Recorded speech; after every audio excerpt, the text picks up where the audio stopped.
ವೀಕ್ಷಕರೇ, ಕೆಎಂಎಂ ಕನ್ನಡ ನ್ಯೂಸ್ಗೆ ಸ್ವಾಗತ. ನಾನು ಪೂಜಾ ಹನಕೊಪ್ಪೆ. ಇದೀಗ ಹೆಡ್ಲೈನ್ಸ್.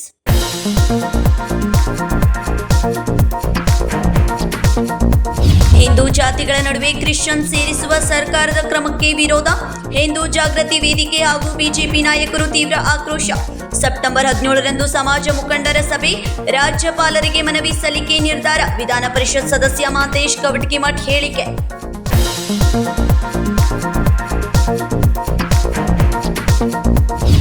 ಶಿವಾಜಿನಗರ ಮೆಟ್ರೋ ನಿಲ್ದಾಣ ಮರುನಾಮಕರಣಕ್ಕೆ ಪ್ರತಿಭಟನೆ. ಶ್ರೀರಾಮ ಸೇನೆ ಹಿಂದೂಸ್ತಾನ್ ಸಂಘಟನೆ ಜಿಲ್ಲಾಧಿಕಾರಿಗೆ ಮನವಿ ಸಲ್ಲಿಕೆ. ಶಿವಾಜಿ ಮಹಾರಾಜರ ಪರಂಪರೆಯನ್ನು ಗೌರವಿಸಬೇಕು ಎಂದು ಒತ್ತಾಯ.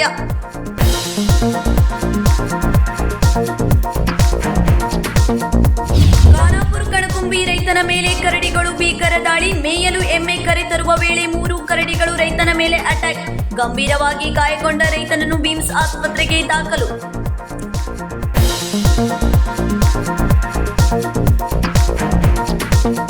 ಹಿಂದೂ ಜಾತಿಗಳ ನಡುವೆ ಕ್ರಿಶ್ಚಿಯನ್ ಸೇರಿಸುವ ಹುಚ್ಚು ಸಾಹಸಕ್ಕೆ ಸರ್ಕಾರ ಕೈ ಹಾಕಿರುವುದು ಹಿಂದೂ ಜಾಗೃತ ವೇದಿಕೆ ಖಂಡಿಸುತ್ತಿದೆ ಎಂದು ಮಾಜಿ ವಿಧಾನ ಪರಿಷತ್ತಿನ ಸದಸ್ಯ ಮಾಂತೇಶ್ ಕವಟಗಿಮಠ್ ಹೇಳಿದರು. ಹಿಂದೂ ಜಾತಿಗಳ ನಡುವೆ ಕ್ರಿಶ್ಚಿಯನ್ ಸೇರಿಸುವ ಹುಚ್ಚು ಸಾಹಸಕ್ಕೆ ಸರ್ಕಾರ ಕೈ ಹಾಕಿರುವುದು ಹಿಂದೂ ಜಾಗೃತಿ ವೇದಿಕೆ ಖಂಡಿಸುತ್ತಿದೆ ಎಂದು ಮಾಜಿ ವಿಧಾನ ಪರಿಷತ್ತಿನ ಸದಸ್ಯ ಮಾಂತೇಶ್ ಕವಟಗಿಮಠ್ ಹೇಳಿದರು. ಸೋಮವಾರ ಬೆಳಗಾವಿಯಲ್ಲಿ ಸುದ್ದಿಗೋಷ್ಠಿಯಲ್ಲಿ ಮಾತನಾಡಿದ ಅವರು, ರಾಜ್ಯ ಸರ್ಕಾರ ಜಾತಿ ಗಣತಿಯಲ್ಲಿ ಎಲ್ಲ ಹಿಂದೂ ಸಮಾಜದಲ್ಲಿ ಕ್ರಿಶ್ಚಿಯನ್ ಸಮಾಜ ಸೇರಿಸಿ ಹುಚ್ಚು ಸಾಹಸ ಮಾಡಿದೆ. ಹಿಂದೂ ಸಮಾಜದ ಅನೇಕ ಧರ್ಮಗಳನ್ನು ಜಾತಿ ಗಣತಿಯಲ್ಲಿ ಕ್ರಿಶ್ಚಿಯನ್ ಎಂಬ ಪದ ಬಳಕೆ ಮಾಡಿರುವುದನ್ನು ನಾವು ಖಂಡಿಸುತ್ತೇವೆ ಎಂದರು. ಅಕ್ಕಸಾಲಿಗ, ಬಂಜಾರ, ಗೊಲ್ಲ, ಜಂಗಮ, ಕುರುಬ, ಲಮಾಣಿ, ಮಾಂಗ, ನೇಕಾರ, ರೆಡ್ಡಿ, ಶೆಟ್ಟರು, ವಾಲ್ಮೀಕಿ ಸೇರಿ 46 ಜಾತಿಗಳನ್ನು ಕ್ರಿಶ್ಚಿಯನ್ ಜಾತಿ ನಮೂದನೆ ಮಾಡಿರುವ ಹಿಂದುಳಿದ ಆಯೋಗದ ಕ್ರಮದ ವಿರುದ್ಧ ಕ್ರಮ ಕೈಗೊಳ್ಳಬೇಕಾಗಿದೆ ಎಂದರು.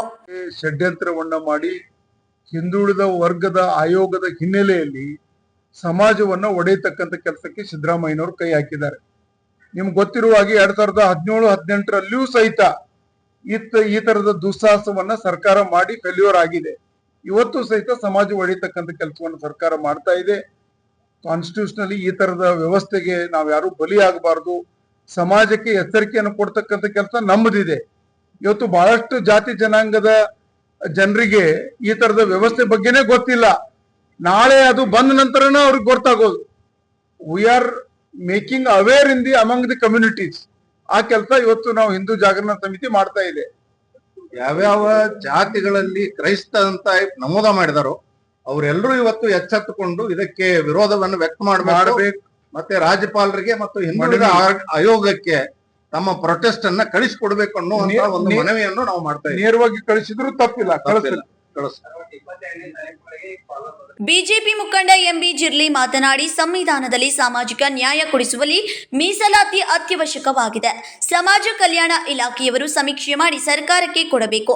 ಆದರೆ ರಾಜ್ಯ ಸರ್ಕಾರ ಕಾಂತರಾಜು ವರದಿಯನ್ನು ಸ್ವೀಕರಿಸಲು ಹಿಂದೇಟು ಹಾಕಿದೆ. ಸಮೀಕ್ಷೆ ಮಾಡಲು ನಮ್ಮ ವಿರೋಧ ಇಲ್ಲ, ಆದರೆ ಅದರ ರೀತಿ ಮತಾಂತರ ನಿಷೇಧ ಕಾನೂನು ಜಾರಿಯಲ್ಲಿದ್ದರೂ ಸರ್ಕಾರ ನೇರವಾಗಿ ಗಣತಿಯ ಹೆಸರಿನಲ್ಲಿ ಮತಾಂತರ ಮಾಡುವ ಹುನ್ನಾರ ನಡೆಸಿದ್ದಾರೆ ಎಂದು ಹರಿಹಾಯ್ದರು. ಭಾರತ ದೇಶದಲ್ಲಿರುವಂತ ಯಾವುದೇ ವ್ಯಕ್ತಿ ಯಾವುದೇ ಧರ್ಮವನ್ನ ಸ್ವೀಕಾರ ಮಾಡಬಹುದು. ಅದು ಅವನ ಸ್ವ ಇಚ್ಛೆಯಿಂದ ಮಾಡಿದ್ರೆ ಅದನ್ನು ಸ್ವಾಗತ ಮಾಡಬೇಕಾಗುತ್ತೆ. ಇವತ್ತು ಮಾಡ್ತಾ ಇರುವಂತದ್ದೇನು, ನಾನು ಲಿಂಗಾಯತ ಧರ್ಮದ ಒಂದು ವಿಚಾರವನ್ನು ನಿಮ್ಮ ಮುಂದಿಡ್ಲಿಕ್ಕೆ ಪ್ರಯತ್ನ ಮಾಡ್ತೀನಿ. ವೀರಶೈವ ಲಿಂಗಾಯತ ಅಂತಾನೂ ನಾವು ಹೇಳ್ತೀವಿ, ಲಿಂಗಾಯತ ಧರ್ಮನೂ ಅಂತ ಹೇಳ್ತೀವಿ. ನಮ್ಮಲ್ಲಿ 100 ಉಪಜಾತಿಗಳಿವೆ. ಲಿಂಗಾಯತರಲ್ಲಿ ಪಂಚಮಸಾಲಿ ಇದೆ, ಬನಿಜಿಗ ಸಮಾಜ ಇದೆ, ಗಾಣಿಗ ಸಮಾಜ ಇದೆ. ಸುಮಾರು ಅವರವರ ಕಸುಬಿನ ಪ್ರಕಾರ ಜಾತಿಗಳಿವೆ. ಆದ್ರೆ ಬನಿಜಿಗ ಕ್ರಿಶ್ಚಿಯನ್ ಅನ್ನುವಂತ ಒಂದು ಕಾಲಮ್ ಅನ್ನು ಇಂಟ್ರೊಡ್ಯೂಸ್ ಮಾಡಿದ್ದಾರೆ. ಆ ರೀತಿಯಾಗಿರುವಂತ ಉಪಜಾತಿ ನಮ್ಮ ಸಮಾಜದಲ್ಲಿ ಇಲ್ಲ. ಕುರುಬ ಕ್ರೈಸ್ತ ಅಂತ ಮಾಡಿದ್ದಾರೆ. ಕುರುಬ ಸಮಾಜದ ಎಲ್ಲ ಹಿರಿಯರನ್ನು ಕೇಳಿದೆ, ಸರ್ ನಿಮ್ಮಲ್ಲಿ ಏನಾದ್ರೂ ಉಪಜಾತಿ ಈ ರೀತಿ ಇದೆಯಾ? ಅವ್ರು ಹೇಳಿದ್ರು ಕುರುಬ ಸಮಾಜದಲ್ಲಿಯೂ ಸಹ ಕುರುಬ ಕ್ರೈಸ್ತ ಅಂತ ಇಲ್ಲ. ನಾನು ನಮ್ಮ ಮುತಾಲಿಕ್ ವಕೀಲರನ್ನು ಕೇಳಿದೆ, ಬ್ರಾಹ್ಮಣ ಕ್ರೈಸ್ತ ಅಂತ ಮಾಡಿದ್ದಾರೆ, ಬ್ರಾಹ್ಮಣರಲ್ಲಿ ಕ್ರೈಸ್ತ ಅನ್ನುವಂಥದ್ದು ಏನಾದ್ರೂ ಉಪಜಾತಿ ಇದೆಯಾ ಅಂತ ಹೇಳಿ. ಆ ರೀತಿಯಾಗಿ ಹೃದಯ ಇರುವಂತದ್ದನ್ನ ಅವರು ಹೇಳ್ತಾ ಇದ್ದಾರೆ. ಇವತ್ತು ಜೈನ ಸಮಾಜದವರು ಆ ರೀತಿಯಾಗಿ ತಮ್ಮ ಚಿಂತನೆಯನ್ನು ಮುಂದಿಡ್ತಾ ಇದ್ದಾರೆ. What we are apprehending the danger is, ನೋಡಿ ಯಾವ ಜಾತಿಯಲ್ಲಿ ಉಪಜಾತಿಗಳಲ್ಲಿ ಆ ತರದ ಜಾತಿ ಇರದೇ ಇದ್ರೂ ಅದಕ್ಕೆ ಒಂದು ಸಂವಿಧಾನಾತ್ಮಕವಾಗಿರುವಂತ ಸರ್ಟಿಫಿಕೇಟ್ ಕೊಡೋ ದೃಷ್ಟಿಕೋನದಿಂದ ಬ್ಯಾಕ್ವರ್ಡ್ ಕಮಿಷನ್ ಅವರು ನಾಳೆ ಡಿಕ್ಲೇರ್ ಮಾಡಿಬಿಟ್ರೆ they need not prove that they have converted to Christianity. ಅವರಿಗೆ automatically they will get the certificate of that particular caste. This is totally unacceptable. ಆದ್ರಿಂದ ನಾವು ಬೆಳಗಾವಿಯ, ವಿಶೇಷವಾಗಿ ಬೆಳಗಾವಿ ಮಹಾನಗರ ಮತ್ತು ಜಿಲ್ಲೆಯಲ್ಲಿ ಈ ಒಂದು ವೇದಿಕೆಯ ಮುಖಾಂತರ ಸರ್ಕಾರ ಮತ್ತು ಬ್ಯಾಕ್ವರ್ಡ್ ಕಮಿಷನ್ ಗೆ ಒಂದು ಮನವಿಯನ್ನು ಮಾಡ್ತಾ ಇದ್ದೀವಿ. ನಿಮ್ಮ ಮುಖಾಂತರ ನೋಡಿ, ಈ ರೀತಿ ಮಾಡುವಂತದ್ದು ತಪ್ಪು. ಅದನ್ನ ನೀವು ಆ ಕಾಲಮ್ಗಳನ್ನ ಕೈ ಬಿಡಬೇಕು. ಕೈ ಬಿಡದೆ ಹೋದ್ರೆ ನಾವು ಬೀದಿಗಿಳಿದು ಹೋರಾಟ ಮಾಡ್ತೀವಿ, ಇಲ್ಲ ಕಾನೂನು ರೀತಿ ಅದರ ಮೇಲೆ ಹೋರಾಟವನ್ನ ಕಾನೂನಿನ ಮುಖಾಂತರ ಕೋರ್ಟ್ಗಳಲ್ಲಿ ನಾವು ಮಾಡ್ತೀವಿ ಅನ್ನುವಂತ ವಿಚಾರವನ್ನ ನಿಮ್ಮ ಮುಖಾಂತರ ನಾನು ತರಲಿಕ್ಕೆ ಇಷ್ಟಪಡ್ತಾ ಇದ್ದೇನೆ. ಸೆಪ್ಟೆಂಬರ್ 17ರಂದು ಮಹಾತ್ಮ ಗಾಂಧಿ ಭವನದಲ್ಲಿ ಬೆಳಗ್ಗೆ 10:30ಕ್ಕೆ ಎಲ್ಲಾ ಸಮಾಜದ ಮುಖಂಡರು ಸಭೆ ಕರೆಯಲಾಗಿದೆ. ಬಳಿಕ ರಾಜ್ಯಪಾಲರಿಗೆ ಮನವಿ ಸಲ್ಲಿಸಲು ನಿರ್ಧರಿಸಲಾಗುವುದು ಎಂದರು. ಸಂದೀಪ್ ಜಿರ್ಗ್ಯಾಳ್, ವಿನೋದ್ ದೊಡ್ಡನವರ, ಈರಣ್ಣ ದಯಾನಂದವರ, ದಿಗಂಬರ್ ಪವಾರ್, ಮಹಾದೇವ್ ರಾಠೋಡ್, ರೋಹನ್ ಜವಳಿ, ರಾಜೇಂದ್ರ ಮುತ್ಗೇಕರ್, RS ಮುತಾಲಿಕ್, ಆನಂದ್ ಲಾಡ್, ಚಂದ್ರಶೇಖರ್ ಸವಡಿ ಸೇರಿದಂತೆ ಇನ್ನಿತರರು ಉಪಸ್ಥಿತರಿದ್ದರು. Sankalp Shinde, KMM Kannada news, Belagavi. ಬೆಳಗಾವಿ ಮಂಗಳವಾರ ಪೇಟೆಯ ನಿವಾಸಿ ಗೀತಾ ಗವಳಿಯನ್ನು ಭೀಕರವಾಗಿ ಕೊಲೆ ಮಾಡಿದ ಆರೋಪಿಗೆ ಗಲ್ಲು ಶಿಕ್ಷೆ ಕೊಡಿಸಬೇಕೆಂದು ಆಗ್ರಹಿಸಿ ಇಲ್ಲಿನ ಗವಳಿ ಸಮಾಜದವರು ಸೋಮವಾರ ಪ್ರತಿಭಟನೆ ನಡೆಸಿ ನಗರ ಪೊಲೀಸ್ ಆಯುಕ್ತರಿಗೆ ಮನವಿ ಸಲ್ಲಿಸಿದರು. ಬೆಳಗಾವಿ ಮಂಗಳವಾರ ಪೇಟೆಯ ನಿವಾಸಿ ಗೀತಾ ಗವಳಿಯನ್ನು ಭೀಕರವಾಗಿ ಕೊಲೆ ಮಾಡಿದ ಆರೋಪಿಗೆ ಗಲ್ಲು ಶಿಕ್ಷೆ ಕೊಡಿಸಬೇಕೆಂದು ಆಗ್ರಹಿಸಿ ಇಲ್ಲಿನ ಗವಳಿ ಸಮಾಜದವರು ಸೋಮವಾರ ಪ್ರತಿಭಟನೆ ನಡೆಸಿ ನಗರ ಪೊಲೀಸ್ ಆಯುಕ್ತರಿಗೆ ಮನವಿ ಸಲ್ಲಿಸಿದರು. ಇತ್ತೀಚೆಗೆ ಮಂಗಳವಾರ ಪೇಟೆಯಲ್ಲಿ ಮನೆ ಕೆಲಸಕ್ಕೆ ಹೊರಟಿದ್ದ ಗೀತಾ ಗವಳಿಯನ್ನು ಆಕೆಯ ಗಂಡನ ಅಣ್ಣನೇ ಚಾಕುವಿನಿಂದ ಭೀಕರವಾಗಿ ಹಲ್ಲೆ ಮಾಡಿ ಕೊಲೆ ಮಾಡಿದ್ದಾನೆ. ಕೊಲೆ ಮಾಡಿರುವ ಆರೋಪಿ ಗಣೇಶ್ ಗವಳಿ ರೌಡಿ ಶೀಟರ್ ಆಗಿದ್ದು, ಆತನಿಗೆ ಗಲ್ಲು ಶಿಕ್ಷೆ ನೀಡಿ ಗೀತಾ ಕುಟುಂಬಕ್ಕೆ ನ್ಯಾಯ ದೊರಕಿಸಿ ಕೊಡಬೇಕೆಂದು ಒತ್ತಾಯಿಸಿದ್ದಾರೆ. ಗಣೇಶ್ ಗವಳಿಗೆ ದೊಡ್ಡವರ ಬೆಂಬಲ ಇದೆ. ಕಾನೂನಿನ ಮುಂದೆ ಯಾರೂ ದೊಡ್ಡವರಲ್ಲ.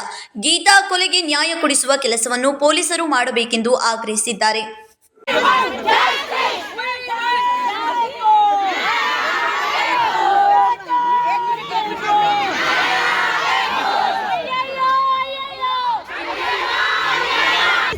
ಈ ತರ ಕೊಲೆ ಆಗಿ ಮಕ್ಕಳು ಅನಾಥ ಆಗಬಾರ್ದು. ಇದಕ್ಕೆ ಇಡೀ ಕರ್ನಾಟಕದಲ್ಲಿ ಮಹಿಳೆ ಹೋರಾಟ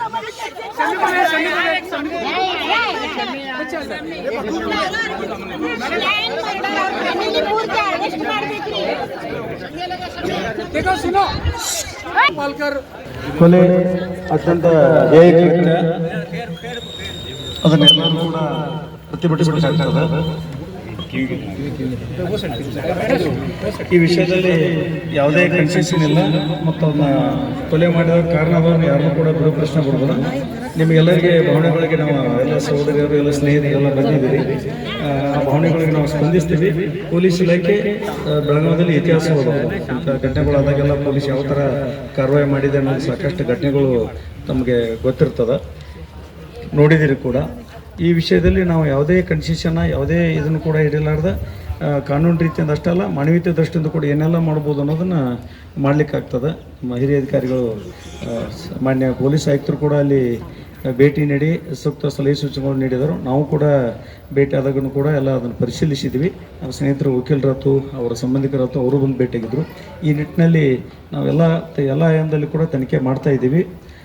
ಜೊತೆಗೆ ಅದರ ತೀವ್ರತೆ ಸ್ವಲ್ಪ ಇದಿರಲಿಲ್ಲ, ನಿಮಗೆಲ್ಲ ಗೊತ್ತಿದೆ. ನಿನ್ನೆ ರಾತ್ರಿವರೆಗೆ ಅಂದರೆ ಇವತ್ತು ಬೆಳಗ್ಗಿನವರೆಗೆ ಎಲ್ಲರೂ ಕೂಡ ಅಧಿಕಾರಿಗಳು, ನಾವೆಲ್ಲರೂ ಕೂಡ ಬಂದೋಬಸ್ತ್ನಲ್ಲಿ ಬಿಜಿ ಇದ್ದೀವಿ. ಆ ನಿಟ್ಟಿನಲ್ಲಿ ಎಲ್ಲ ಆಯಾಮಗಳಲ್ಲಿ ಪರಿಶೀಲಿಸಿ ಮತ್ತು ಸಾಕ್ಷ್ಯಾಧಾರಗಳನ್ನು ಮತ್ತು ಕೆಲವೊಂದಲ್ಲಿ ಓಣೆಯಲ್ಲಿ ಹೋದ ಕೆಲವೊಂದು ಸಹೋದರಿಯರು ಕೂಡ ಕೆಲವೊಂದು ಅಲ್ಲಿನ ವಿಷಯಗಳ ಬಗ್ಗೆ ತಿಳಿಸಿದರು. ಅದೆಲ್ಲವೂ ಕೂಡ ನಮ್ಮ ಗಮನದಲ್ಲಿದೆ. ನಾವು ಖಂಡಿತವಾಗಿಯೂ ಕೂಡ ತಮಗೊಂದು ಅಸರೆನ್ಸ್ ಕೊಡ್ತದೆ. ಸಾಕ್ಷ್ಯಾಧಾರಗಳನ್ನ ಅದರ ಮೇಲೆ ಯಾರ್ಯಾರು ಅದರಲ್ಲಿ ನೇರವಾಗಿ ಭಾಗಿಯಾಗಿದ್ದಾರೋ ಮತ್ತು ಯಾರು ಸಹಕಾರ ಕೊಟ್ಟಿದ್ದಾರೋ ಅದ್ರ ಹಿನ್ನೆಲೆ ಏನದ ಎಲ್ಲನೂ ಕೂಡ ಪರಿಶೀಲಿಸಿ ಹಿರಿಯ ಅಧಿಕಾರಿಗಳ ಜೊತೆ ಚರ್ಚಿಸಿ ಖಂಡಿತವಾಗಿಯೂ ಕೂಡ ನಾವು ಅನಿವಾರ್ಯ ತೀರಿ ಹೋದವ್ರನ್ನ ಸಹೋದರಿ ಗೀತಾ ಅವ್ರನ್ನ ವಾಪಸ್ ತರೋಕ್ಕಾಗೋದಿಲ್ಲ. ಬಟ್ ಆ ನಿಟ್ಟಿನಲ್ಲಿ ಅವ್ರಿಗೆ ಅದಕ್ಕೆ ಅಂತ ಆದ ಅನ್ಯಾಯ ಮಾಡಿದವ್ರಿಗೆ ಶಿಕ್ಷೆ ಆಗೋದು, ಜೊತೆಗೆ ಉಳಿದ ಕುಟುಂಬಸ್ಥರಿಗೂ ಕೂಡ ಸೂಕ್ತ ರಕ್ಷಣೆ ಕೊಡೋ ನಿಟ್ಟಿನಲ್ಲಿ ಪೊಲೀಸ್ ಇಲಾಖೆ ಎಲ್ಲ ರೀತಿಯಿಂದ ಕ್ರಮ ಜರುಗಿಸ್ತದೆ. ತಾವೆಲ್ಲರೂ ಕೂಡ ಇಲ್ಲಿವರೆಗೆ ಇಷ್ಟೊಂದು ತೀವ್ರವಾಗಿ ಭಾವನೆ ವ್ಯಕ್ತಪಡಿಸಿ ನಮ್ಮ ತನಿಖೆಗೆ ಇನ್ನೂ ಕೂಡ ನೀವು ಸಹಕಾರ ಕೊಡೋ ನಿಟ್ಟಿನಲ್ಲಿ ತಾವೆಲ್ಲ ಹೇಳಿದಿರಿ. ತಾವೆಲ್ಲರೂ ಕೂಡ ಒಂದು ಭರವಸೆ ಇಡಬೇಕು ಪೊಲೀಸ್ ಇಲಾಖೆ ಮೇಲೆ. ನಾವು ಎಲ್ಲ ರೀತಿಯಿಂದ ಕೂಡ ಏನೆಲ್ಲ ಕ್ರಮ ಜರುಗಿಸಬೇಕು ಅದನ್ನೆಲ್ಲ ನಾವು ಜರುಗಿಸ್ತೀವಿ. ತಾವೆಲ್ಲರೂ ಕೂಡ ಶಾಂತ ರೀತಿಯಿಂದ ಬಂದು ನಮಗೆ ವಿಷಯವನ್ನು ಮನವರಿಕೆ ಮಾಡಿದಿರಿ, ತಮ್ಮ ಮನವಿಯನ್ನು ಕೊಟ್ಟಿದ್ದೀರಿ. ತಮಗೆಲ್ಲರಿಗೂ ಕೂಡ ಧನ್ಯವಾದಗಳು. ರವಿ ಕೋಕಿತ್ಕರ್, ಆಯಿಷಾ ಸನದಿ, ಆರತಿ ಗವಳಿ, ಫಿರೋಷಾ ಶೇಖ್, ದಿಲಾಶ್ ಮಚ್ಚೇಕರ್, ವಿನಾಯಕ್ ಗವಳಿ, ಶೋಭಾ ಸೇರಿದಂತೆ ಇನ್ನಿತರರು ಉಪಸ್ಥಿತರಿದ್ದರು. ಸಂಕಲ್ಪ ಶಿಂದೆ, ಕೆಎಂಎಂ ಕನ್ನಡ ನ್ಯೂಸ್, ಬೆಳಗಾವಿ. ಗೋವಾ, ವೆಂಗುರ್ಲ ಮತ್ತು ಮಾಲವನ್ ಕಡಲ ತೀರ ಪ್ರದೇಶದಲ್ಲಿ ಇಂದು ಬೆಳಗಾವಿ ಮೀನು ಮಾರುಕಟ್ಟೆಗೆ 35 ರಿಂದ 40 ಟನ್ ಬಾಂಗಡಿ ಮೀನಿನ ಆಗಮನವಾಗಿದೆ. ಗೋವಾ, ವೆಂಗುರ್ಲಾ ಮತ್ತು ಮಾಲ್ವನ್ ಕರಾವಳಿ ಭಾಗದಿಂದ ಇಂದು ಬೆಳಗಾವಿ ಮೀನು ಮಾರುಕಟ್ಟೆಗೆ ಅಂದಾಜು 35 ರಿಂದ 40 ಟನ್ ಬಾಂಗಡಾ ಮೀನಿನ ಆಗಮನ ನಡೆದಿದೆ. ಪ್ರಸ್ತುತ ಬಾಂಗಡಾದ ಸಗಟು ಬೆಲೆ ಪ್ರತಿ ಕಿಲೋಗೆ 60 ರಿಂದ 70 ರೂಪಾಯಿ ಇದೆ. ಕಳೆದ 2-3 ವಾರಗಳಿಂದ ಬೆಳಗಾವಿಗೆ ಹೆಚ್ಚು ತನಕ 50 ಟನ್ ಬಾಂಗಡಾ ಮೀನು ಬರುತ್ತದೆ ಎಂದು ಬೆಳಗಾವಿ ಜಿಲ್ಲಾ ಮೀನು ಮಾರಾಟ ವ್ಯಾಪಾರಿ ಸಂಘದ ಅಧ್ಯಕ್ಷ ಗಿರ್ಗೋಲ್ ರೋಡ್ರಿಕ್ಸ್ ತಿಳಿಸಿದ್ದಾರೆ. ಪ್ರತಿದಿನ ಬೆಳಗಿನ ವೇಳೆಯಲ್ಲಿ ಓಲ್ಡ್ ಪಿಬಿ ರಸ್ತೆ, ಹಳಿಕೆ ಪಶು ಮಾರುಕಟ್ಟೆ ಪ್ರದೇಶದಲ್ಲಿ ಮೀನು ಮಾರುಕಟ್ಟೆ ಜೋರಾಗೇ ಇರುತ್ತದೆ. ಗಲ್ಲಿ ಹಾಗೂ ಕ್ಯಾಂಪ್ ನಂತರ ಬೆಳಗಾವಿಯ 3ನೇ ಪ್ರಮುಖ ಮೀನು ಮಾರುಕಟ್ಟೆ ಇದಾಗಿದೆ. ಬಾಂಗಡಾ ಮೀನು ಬೆಳಗಾವಿ ಮೀನು ಮಾರುಕಟ್ಟೆಯ ಪ್ರಮುಖ ಆಕರ್ಷಣೆ.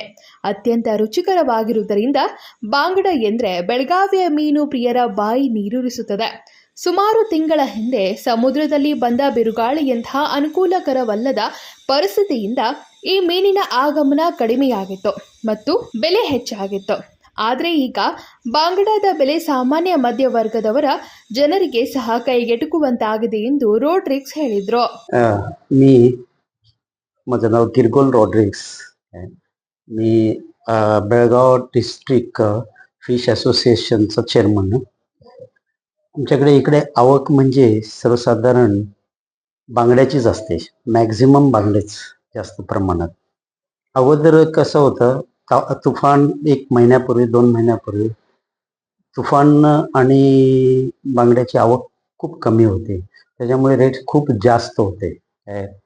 आणि इथे बेळगावमध्ये तसं बघितलं तर बांगड्याचीच विक्री जास्त असते. बांगडा हा फिश आणि मध्यमवर्गीय लोकांना हा रेट चालतो आत्ताचा सध्या.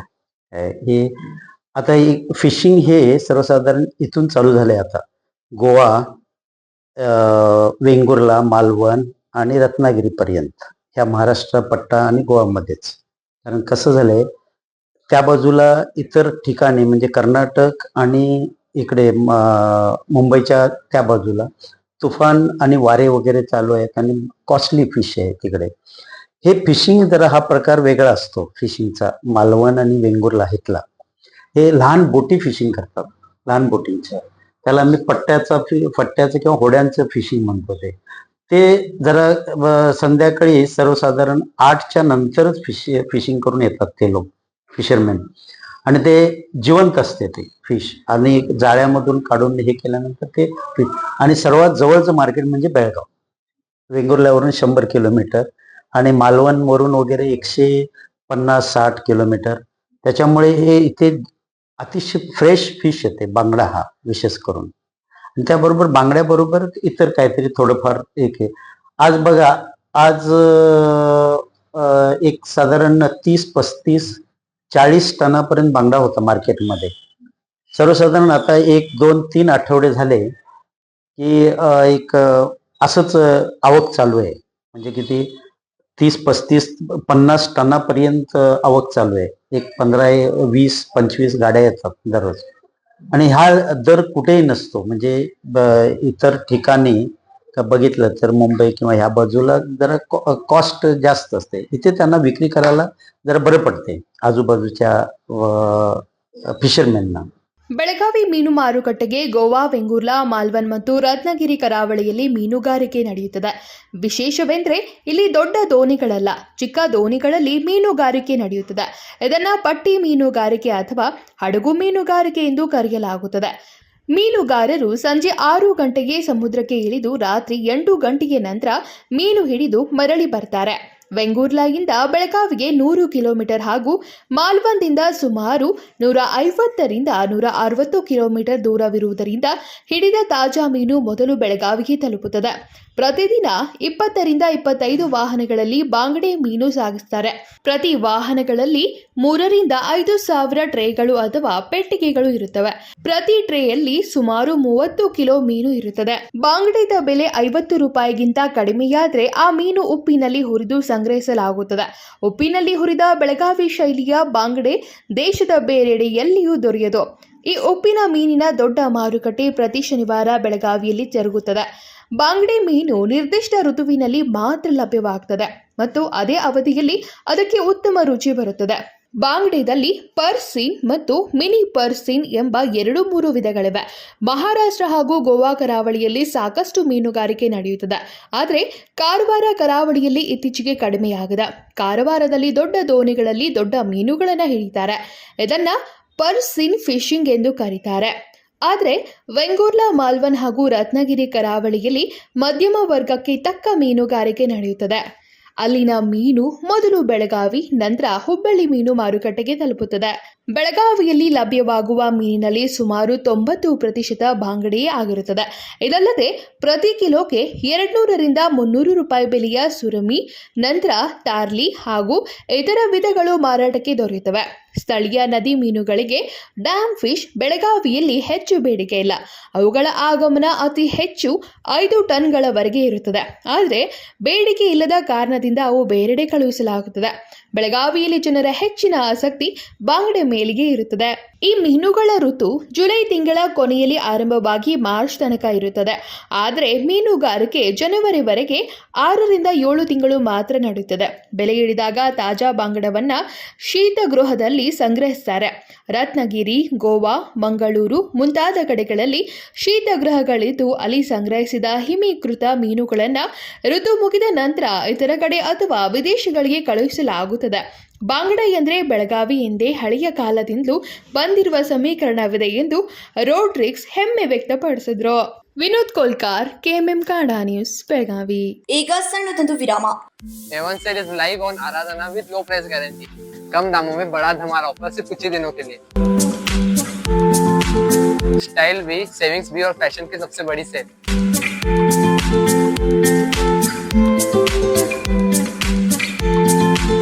फैशन का फुल धमाका कुर्ती मात्र 125, स्टाइलिश टॉप सिर्फ 149 रुपीज और ये परी जैसे फ्रॉक सिर्फ 299 रुपीज, किड्स टी शर्ट सिर्फ 149 रुपीज और जीन्स सिर्फ 249 रुपीज और ये कॉटन सिल्क साड़ी सिर्फ 350 रुपीज.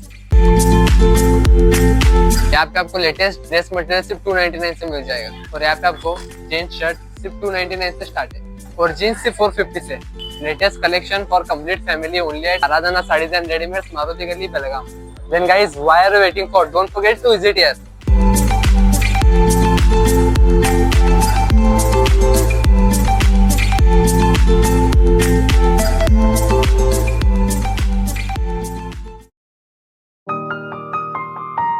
दुल्हन का सिंगार, खूबसूरती की बहार, परंपरा और नयापन का अनोखा मिलाप, ब्राइडल कलेक्शन.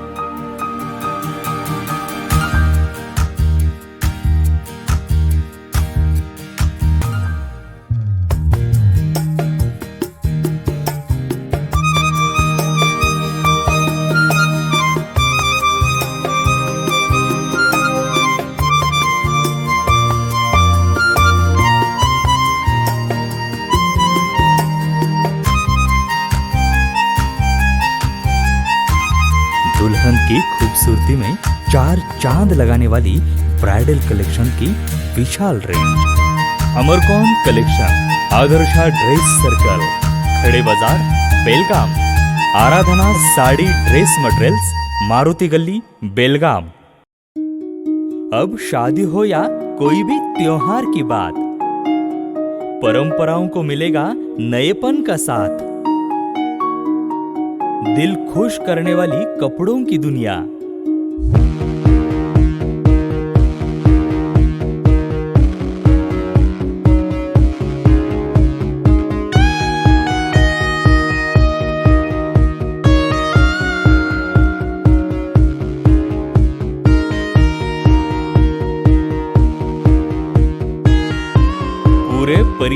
कपड़े खरीदो अब एक ही छत के नीचे। Aradhana sari and dress materials and readymades, Maruti Gali, Belgaum. Sari हर महिलाओं को लुभाने वाली बात। साड़ी तहजीब दिखाती, साड़ी परंपरा संभालती।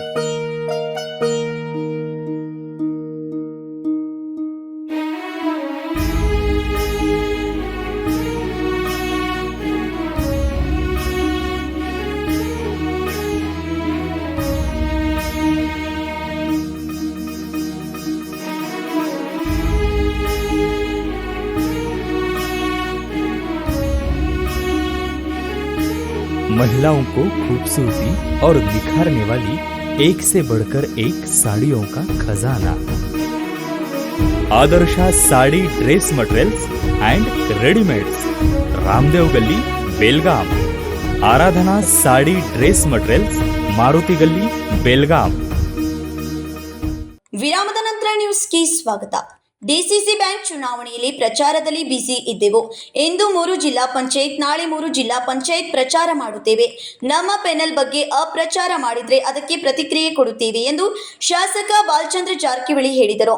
ಡಿಸಿಸಿ ಬ್ಯಾಂಕ್ ಚುನಾವಣೆಯಲ್ಲಿ ಪ್ರಚಾರದಲ್ಲಿ ಬ್ಯುಸಿ ಇದ್ದೆವು. ಇಂದು 3 ಜಿಲ್ಲಾ ಪಂಚಾಯಿತಿ, ನಾಳೆ 3 ಜಿಲ್ಲಾ ಪಂಚಾಯಿತಿ ಪ್ರಚಾರ ಮಾಡುತ್ತೇವೆ. ನಮ್ಮ ಪೆನಾಲ್ ಬಗ್ಗೆ ಅಪಪ್ರಚಾರ ಮಾಡಿದ್ರೆ ಅದಕ್ಕೆ ಪ್ರತಿಕ್ರಿಯೆ ಕೊಡುತ್ತೇವೆ ಎಂದು ಶಾಸಕ ಬಾಲಚಂದ್ರ ಜಾರಕಿಹೊಳಿ ಹೇಳಿದರು. ಭಾನುವಾರ ಬೆಳಗಾವಿ ಜಿಲ್ಲೆಯ ಹುಕ್ಕೇರಿ ತಾಲೂಕಿನಲ್ಲಿ ಸುದ್ದಿಗಾರರೊಂದಿಗೆ ಮಾತನಾಡಿದ ಅವರು, ನಮ್ಮ ಪೆನಾಲ್ ಬಗ್ಗೆ ಜನರಲ್ಲಿ ಒಳ್ಳೆಯ ಅಭ್ಯರ್ಥಿ ಆಯ್ಕೆ ಮಾಡ್ತಾರೆ. ಸಮಯ ಕಡಿಮೆ ಇದೆ, ಎಲ್ಲರಿಗೂ ಭೇಟಿ ಆಗ್ತೇವೆ. ಆಗಸ್ಟ್ 28ಕ್ಕೆ ಒಳ್ಳೆಯ ನಿರ್ಣಯ ತೆಗೆದುಕೊಳ್ಳಬೇಕೆಂದು ಮನವಿ ಮಾಡುತ್ತೇವೆ ಎಂದರು. ಸಂಕೇಶ್ವರದಲ್ಲಿ ಕೆಲ ಅಭ್ಯರ್ಥಿಗಳ ಬದಲಾವಣೆ ಮಾಡಬೇಕೆಂಬ ಬೇಡಿಕೆ ಇದೆ.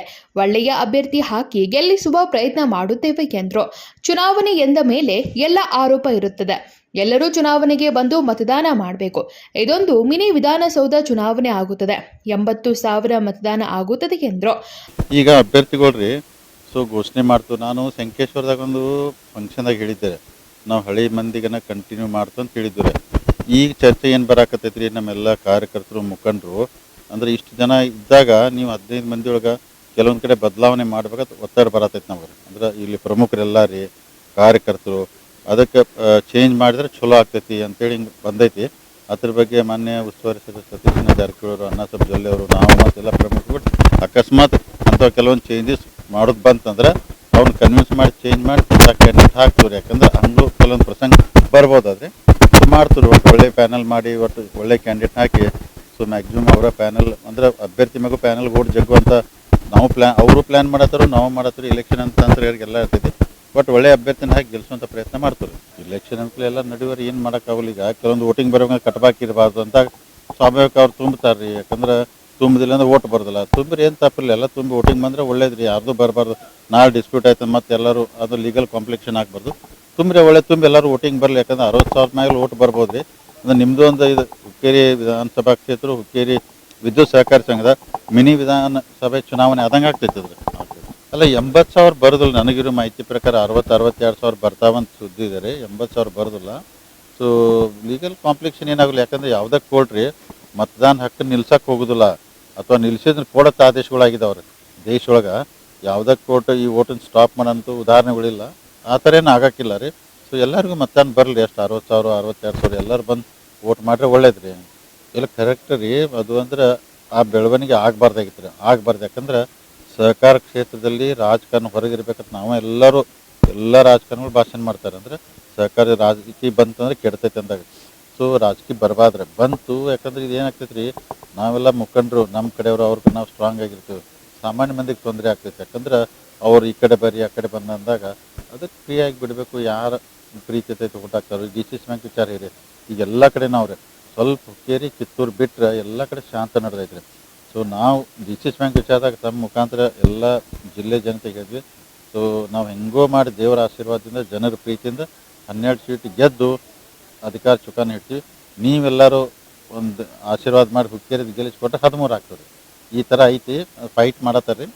ಸೊ ಇರ್ತೈತಿ. ಆದರೆ ಎಲ್ಲ ನಾವು ವಿನಂತಿ ಮಾಡ್ಕೋತೀನಿ ಎಲ್ಲರಿಗೂ, ಜಿಲ್ಲೆ ಒಳಗೆ ಈ ಕೋಆಪರೇಟಿವ್ ಇದ್ರೊಳಗೆ ರಾಜಕಾರಣ ತರೋದು ಬೇಡ, ಜಗಳಾಡೋದು ಬೇಡ, ಸಮಾಧಾನದಲ್ಲಿ ಶಾಂತಿ ಎಲೆಕ್ಷನ್ ಅನ್ನೋದು ನನ್ನ ವಿನಂತಿ. ಹುಕ್ಕೇರಿ ಸಹಕಾರ ಕ್ಷೇತ್ರದಲ್ಲಿ ಗಲಾಟೆಯಾಗಬಾರದು, ಸಹಕಾರ ಕ್ಷೇತ್ರದಲ್ಲಿ ರಾಜಕೀಯವಾಗಬಾರದು. ಇದು ಡಿಸಿಸಿ ಬ್ಯಾಂಕ್ ವಿಚಾರದಲ್ಲಿ ದೇವರ ಆಶೀರ್ವಾದದಿಂದ ಎಲ್ಲರೂ ಸಹಕಾರ ನೀಡಿ ಹುಕ್ಕೇರಿ ಸೇರಿದಂತೆ ಶಾಂತ ರೀತಿಯಿಂದ ಚುನಾವಣೆ ಮಾಡಬೇಕು ಎಂದರು. ಪ್ರೊಡ್ಯೂಸರ್ ಹಾಗೂ ಡೈರೆಕ್ಟರ್ ಇಬ್ಬರು ಇಲ್ಲಿಯೇ ಇದ್ದೇವೆ. ಎಲ್ಲರೂ ಒಳ್ಳೆಯ ರೀತಿಯಿಂದ ಚುನಾವಣೆ ಮಾಡೋಣ, ಮುಂದೆ ರಾಜಕಾರಣದ ತಂತ್ರ ಮಾಡೋಣ. ಸತೀಶ್ ಅವರು, ಅಣ್ಣಾ ಸಾಹೇಬ್ ಹಾಗೂ ನಾನು ಇದ್ರೆ ಹುಕ್ಕೇರಿ ತಾಲೂಕಿನ ಸಹಕಾರ ಕ್ಷೇತ್ರ ಒಳ್ಳೆಯದಾಗುತ್ತದೆ ಎಂದರು. ಗಲಾಟೆಯಾಗಿದ್ದು ತಪ್ಪು, ಜಗಳ ಆಗಬಾರದಿತ್ತು. ಸಭೆ ನಡೆದಾಗ ಶಾಸಕರು ಹೋಗಬಾರದಿತ್ತು. ಎಲ್ಲರೂ ಡಿಸಿಸಿ ಬ್ಯಾಂಕ್ಗೆ ಸಹಕಾರ ಕೊಡಬೇಕು ಎಂದರು. ಡಿಸಿಸಿ ಬ್ಯಾಂಕ್ ಚುನಾವಣೆಯಲ್ಲಿ ಸದಸ್ಯರ ಹೈಜಾಕ್ ಮಾಡಬಾರ್ದು. ಚುನಾವಣೆ ಆಗಬೇಕು, ಅದರ ತ್ರಾಸ್ ತಿಳಿದು ಎಲ್ಲರಿಗೂ ಗೊತ್ತಾಗಬೇಕು. ಮುಂದಿನ ದಿನಮಾನಗಳಲ್ಲಿ ಹುಕ್ಕೇರಿ ಸಹಕಾರ ಕ್ಷೇತ್ರದಲ್ಲಿ ಒಳ್ಳೆಯದಾಗುತ್ತದೆ ಎಂದರು. ಖಾನಾಪುರ ತಾಲೂಕಿನ ಕನಕುಂಬಿ ಬಳಿ ರೈತನ ಮೇಲೆ ಕರಡಿ ಭೀಕರ ದಾಳಿ ಮಾಡಿದ ಘಟನೆ ನಡೆದಿದೆ. ಖಾನಾಪುರ ತಾಲೂಕಿನ ಕನಕುಂಬಿ ಬಳಿ ರೈತನ ಮೇಲೆ ಕರಡಿ ಭೀಕರ ದಾಳಿ ಮಾಡಿದ ಘಟನೆ ನಡೆದಿದೆ. ವಾಸುದೇವ್ ನಾರಾಯಣ್ ಗೌಡ ಎನ್ನುವ ರೈತನ ಮೇಲೆ ದಾಳಿ ನಡೆಸಿದ್ದು 3 ಕರಡಿಗಳು ಒಮ್ಮೆಲೆ ಅಟ್ಯಾಕ್ ಮಾಡಿದೆ. ಮೇಯಲು ಬಿಟ್ಟಿದ್ದ ಎಮ್ಮೆಗಳನ್ನು ಕರೆತರಲು ಹೋಗಿದ್ದ ಸಂದರ್ಭದಲ್ಲಿ ದಾಳಿ ನಡೆದಿದೆ. ಗಂಭೀರ ಗಾಯಗೊಂಡ ರೈತನನ್ನ ಸ್ಥಳೀಯರು ಬೀಮ್ಸ್ ಆಸ್ಪತ್ರೆಗೆ ದಾಖಲು ಮಾಡಿದ್ದು, ಖಾನಾಪುರ ಪೊಲೀಸ್ ಠಾಣೆ ವ್ಯಾಪ್ತಿಯಲ್ಲಿ ಈ ಘಟನೆ ಸಂಭವಿಸಿದೆ.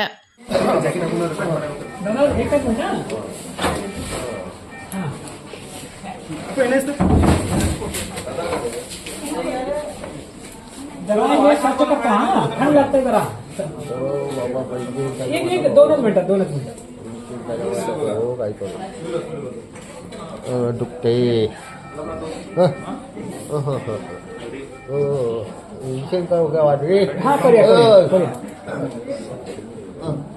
बच्चा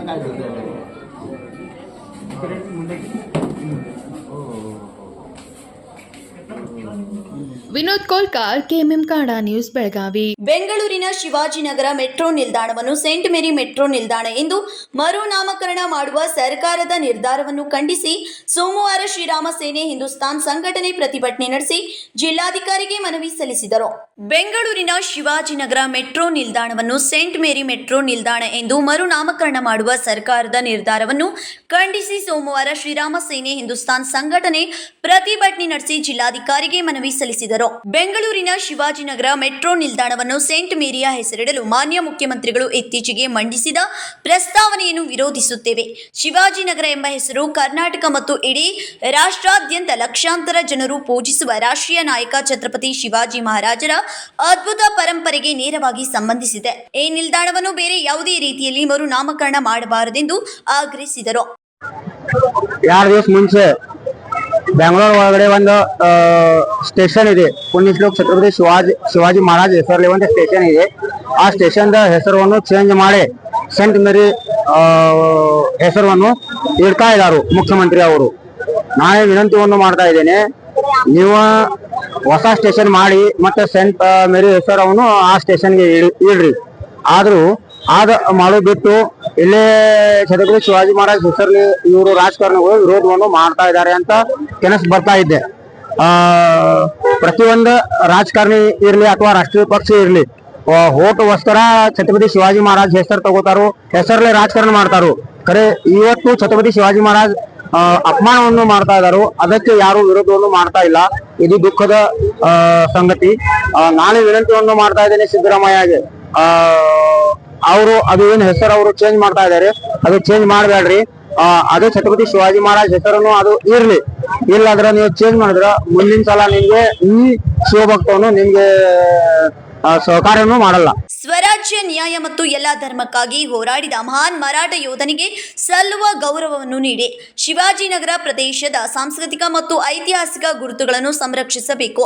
ಅನಗತ್ಯ ವಿವಾದಗಳನ್ನು ಸೃಷ್ಟಿಸುವ ಬದಲು ರಾಷ್ಟ್ರೀಯ ಐಕಾನಿಕ್ ಹೆಸರಿನೊಂದಿಗೆ ಭವಿಷ್ಯದ ಪೀಳಿಗೆಗೆ ಸ್ಫೂರ್ತಿ ನೀಡಬೇಕೆಂದು ಮನವಿಯಲ್ಲಿ ಒತ್ತಾಯಿಸಿದ್ದಾರೆ. ರಮಾಕಾಂತ್ ಕೊಂಡಸ್ಕರ್, ಸಚಿನ್ ಪಾಟೀಲ್, ವಿಠ್ಠಲ್ ಮನೋಹರ್, ಲಕ್ಷ್ಮಣ್ ಕಾಕತ್ಕರ್ ಸೇರಿದಂತೆ ಇನ್ನಿತರರು ಉಪಸ್ಥಿತರಿದ್ದರು. ಸಂಕಲ್ಪ ಶಿಂದೆ, ಕೆಎಂಎಂ ಕನ್ನಡ ನ್ಯೂಸ್, ಬೆಳಗಾವಿ. ಈಗ ಸಣ್ಣದೊಂದು ವಿರಾಮ.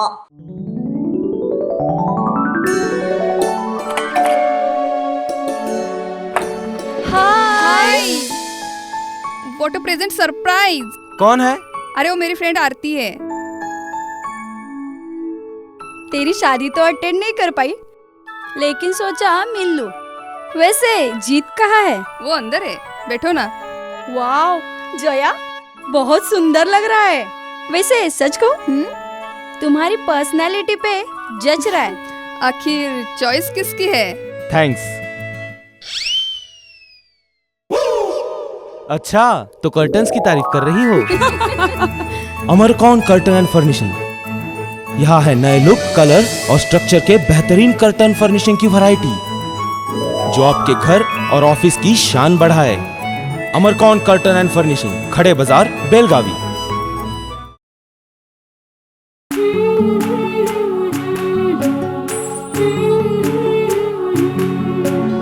थोड़ी सी महकी, थोड़ी सी बहकी, रुत अनोखी है। हल्के हल्के दिल में हलचल जो मचलती है। ये कैसा है समा, ये प्यार सा एहसास है। ये किसकी पलकों में है, तस्वीरें कैसी नुमाइश है। आराधना, मारुति गली, बेलगाव। वस्त्रों का संगम, सुंदर सलोना, मन भाई आराधना। ಸೆಲ್ಯೋ ಗೋಲ್ಡ್, ನಿಮ್ಮ ಚಿನ್ನನ ಹಿಂದೆ ಸೇಲ್ ಮಾಡಿ. ಸೇಲಿವರ್ ಗೋಲ್ಡ್, ನಿಮ್ಮ ಚಿನ್ನವನ್ನು ಹಿಂದೆ ಸೇಲ್ ಮಾಡಿ. ಸೇಲಿವರ್ ಗೋಲ್ಡ್, ನಿಮ್ಮ ಎಲ್ಲರೂ ಚಿನ್ನನ ಸೇಲ್ ಮಾಡಿ ಅಂತ ಹೇಳ್ತಿದ್ದಾರೆ, ಆದ್ರೆ ನಮ್ಮ ಅಜ್ಜಿ ತಂದೆ ತಾಯಿ ಕೊಟ್ಟಂತ ಉಡುಗೊರೆಯ ಒಡವೆಗಳು ಹರಾಜ್ ಹೋಗ್ತಿವೆ. ಯಾರು ಒಡವೆಗಳನ್ನ ಉಳಿಸ್ಕೊಳ್ಳಿ ಅಂತ ಹೇಳ್ತಿಲ್ಲ. ನಮ್ಮ ಬೆನಕ ಗೋಲ್ಡ್ ಕಂಪನಿಗೆ ಕಾಲ್ ಮಾಡಿ ನಿಮ್ಮ ಒಡವೆಗಳನ್ನ ಬಿಡಿಸಿ ಉಳಿಸಿಕೊಡುತ್ತೇವೆ. EMI ಮೂಲಕ ನಿಮ್ಮ ಒಡವೆಗಳನ್ನ ವಾಪಸ್ ಪಡೆಯೋ ಸುವರ್ಣ ಅವಕಾಶ ನಿಮ್ಮದಾಗಿಸಿಕೊಳ್ಳಿ. ನಿಮ್ಮ ನೆಮ್ಮದಿಯ ನಾಳೆಗಾಗಿ call Benaka gold company 6366 Benaka Gold Company, we value you and your valuables. ದಕ್ಷಿಣ ಭಾರತದ ಹೆಸರಾಂತ ನಂಬರ್ 1 ಹಾಗೂ ನಂಬಿಕೆಗೆ ಅರ್ಹವಾದ ನಮ್ಮ ಬೆನಕ ಗೋಲ್ಡ್ ಕಂಪನಿಯು ನೀವು ಅಡ ಇಟ್ಟ ಚಿನ್ನವನ್ನು ಬಿಡಿಸಿಕೊಡುವುದಲ್ಲದೆ ಉಳಿಸಿಕೊಳ್ಳಲು ಸಹಕರಿಸುತ್ತದೆ. ಚಿನ್ನಕ್ಕೆ ಚಿನ್ನದಂತ ಬೆಲೆ ಬೇಕೆ? Call Benaka gold company 6366 Benaka Gold Company, we value you and your valuables.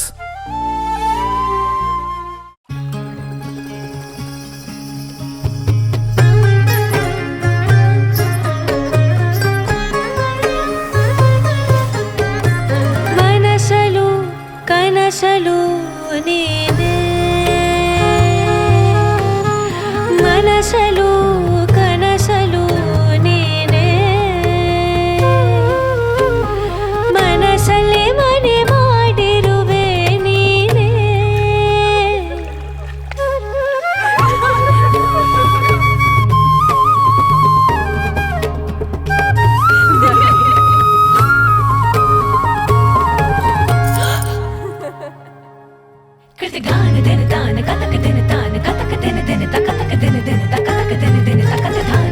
ಮನಸಲು ಕನಸಲು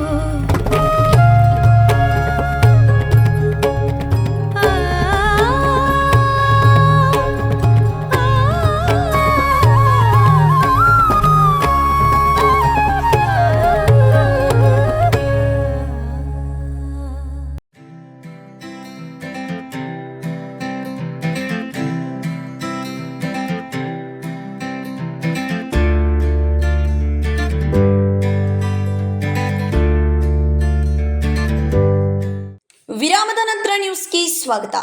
ಅಂತಾರಾಷ್ಟ್ರೀಯ ಪ್ರಜಾಪ್ರಭುತ್ವ ದಿನಾಚರಣೆ ಅಂಗವಾಗಿ ಭಾನುವಾರ ಕಿತ್ತೂರು ಚೆನ್ನಮ್ಮ ವೃತ್ತದಿಂದ ಸಮಾಜ ಕಲ್ಯಾಣ ಇಲಾಖೆಯಿಂದ ಬೈಕ್ ಹಾಗೂ ಸೈಕಲ್ ರ್ಯಾಲಿಗೆ ಅಭಿನವ ಜೈನ್ ರಾಮನಗೌಡ ಚಾಲನೆ ನೀಡಿದರು. ಅಂತಾರಾಷ್ಟ್ರೀಯ ಪ್ರಜಾಪ್ರಭುತ್ವ ದಿನಾಚರಣೆ ಅಂಗವಾಗಿ ಭಾನುವಾರ ಕಿತ್ತೂರು ಚೆನ್ನಮ್ಮ ವೃತ್ತದಿಂದ ಸಮಾಜ ಕಲ್ಯಾಣ ಇಲಾಖೆಯಿಂದ ಬೈಕ್ ಹಾಗೂ ಸೈಕಲ್ ರ್ಯಾಲಿಗೆ ಅಭಿನವ ಜೈನ ರಾಮಗೌಡ ಚಾಲನೆ ನೀಡಿದರು.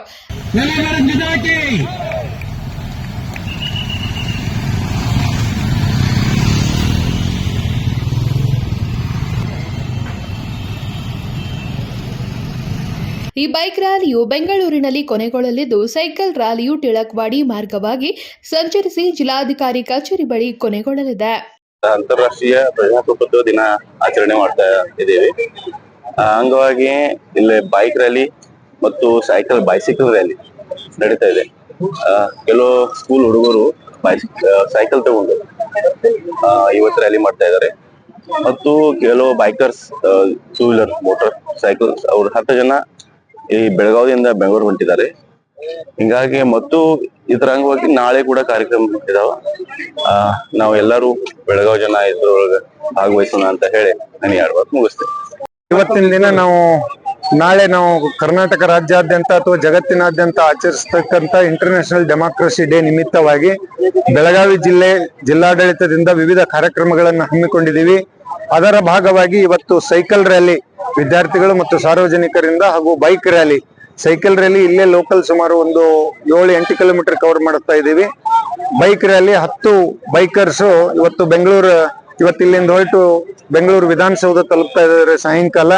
ಇದನ್ನು ಉದ್ಘಾಟನೆ ಮಾಡಲಿಕ್ಕೆ ನಮ್ಮ ಬೆಳಗಾವಿ ನಗರದ ಮಾನ್ಯ ಮೇಯರ್ಸರು ಬಂದಿದ್ದಾರೆ. ಇನ್ನೇನು ಸ್ಥಳೀಯ ಶಾಸಕರು ಬಂದು ಈಗ ಇದಕ್ಕೆ ಚಾಲನೆ ಕೊಡ್ತಾ ಇದೀವಿ. ಇದೊಂದು ಸಂಭ್ರಮದಿಂದ, ಖುಷಿಯಿಂದ ಜಿಲ್ಲಾಡಳಿತದಿಂದ ಎಲ್ಲರೂ ಆಚರಿಸ್ತಾ ಇದ್ದೀವಿ. ಸಂಕಲ್ಪ ಶಿಂದೆ, ಕೆಎಂಎಂ ಕನ್ನಡ ನ್ಯೂಸ್, ಬೆಳಗಾವಿ. ಪ್ರವಾದಿ ಮೊಹಮ್ಮದ್ ಪೈಗಂಬರ್ ಅವರ ಜನ್ಮದಿನದ ಪ್ರಯುಕ್ತ ಈದ್ ಮಿಲಾದ್ ಮೆರವಣಿಗೆ ನಗರದಲ್ಲಿ ಭಾನುವಾರ ಸಡಗರದಿಂದ ನಡೆಯಿತು. ಮೊಹಮ್ಮದ್ ಪೈಗಂಬರ್ ಅವರ ಜನ್ಮದಿನ ಪ್ರಯುಕ್ತ ಈದ್ ಮಿಲಾದ್ ಮೆರವಣಿಗೆ ನಗರದಲ್ಲಿ ಭಾನುವಾರ ಸಡಗರದಿಂದ ನಡೆಯಿತು. ಮುಸ್ಲಿಮರೊಂದಿಗೆ ಹಿಂದೂಗಳು ಭಾಗವಹಿಸಿದ್ದು ಭಾವೈಕ್ಯತೆ ಕ್ಷಣಕ್ಕೆ ಸಾಕ್ಷಿಯಾಯಿತು. ಸೆಪ್ಟೆಂಬರ್ 5ರಂದು ಈದ್ ಮಿಲಾದ್ ಮೆರವಣಿಗೆ ನಿಗದಿಯಾಗಿತ್ತು. ಆದರೆ ಮಾರನೇ ದಿನವಾದ ಸೆಪ್ಟೆಂಬರ್ 6ರಂದೇ ಸಾರ್ವಜನಿಕ ಗಣೇಶ ಮೂರ್ತಿಗಳ ವಿಸರ್ಜನೆ ಮೆರವಣಿಗೆ ಇತ್ತು. ಸತತ 2 ದಿನ ಮೆರವಣಿಗೆ ನಡೆದರೆ ಕಾನೂನು ಮತ್ತು ಸುವ್ಯವಸ್ಥೆ ಕಾಪಾಡಲು ಪೊಲೀಸರಿಗೆ ಕಷ್ಟವಾಗುತ್ತದೆ ಎಂದು ಈದ್ ಮಿಲಾದ್ ಮೆರವಣಿಗೆಯನ್ನ ಸೆಪ್ಟೆಂಬರ್ 14ಕ್ಕೆ ಮುಂದೂಡಿದ್ರು. ಜೊತೆಗೆ ಗಣೇಶ ಮೂರ್ತಿಗಳ ಮೆರವಣಿಗೆಯಲ್ಲಿ ಪಾಲ್ಗೊಂಡು ಸಾಮರಸ್ಯ ಮೆರೆದಿದ್ರು. ಹಾಗಾಗಿ ಭಾನುವಾರ ಸಾವಿರಾರು ಜನರೊಂದಿಗೆ ಅದ್ದೂರಿಯಾಗಿ ಈದ್ ಮೆರವಣಿಗೆ ನಡೆಸಿದ್ರು.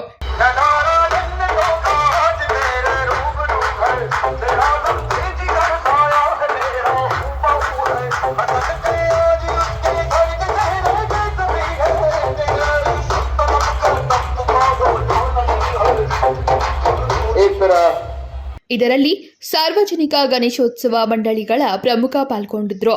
ಹಳೆ ಪಿಬಿ ರಸ್ತೆಯಿಂದ ಆರಂಭಗೊಂಡ ಮೆರವಣಿಗೆ ಕೇಂದ್ರೀಯ ಬಸ್ ನಿಲ್ದಾಣ, ಸಂಗೊಳ್ಳಿ ರಾಯಣ್ಣ ವೃತ್ತ, ರಾಣಿ ಚೆನ್ನಮ್ಮನ ವೃತ್ತ, ಕಾಲೇಜು ರಸ್ತೆ, ಧರ್ಮವೀರ ಸಂಭಾಜಿ ವೃತ್ತ ಮಾರ್ಗವಾಗಿ ಸಾಗಿ ಕ್ಯಾಂಪ್ ಪ್ರದೇಶದಲ್ಲಿನ ಹಜರತ್ ಸೈಯದ್ ಅಸದ್ ಖಾನ್ ದರ್ಗಾ ಆವರಣ ತಲುಪಿತ್ತು.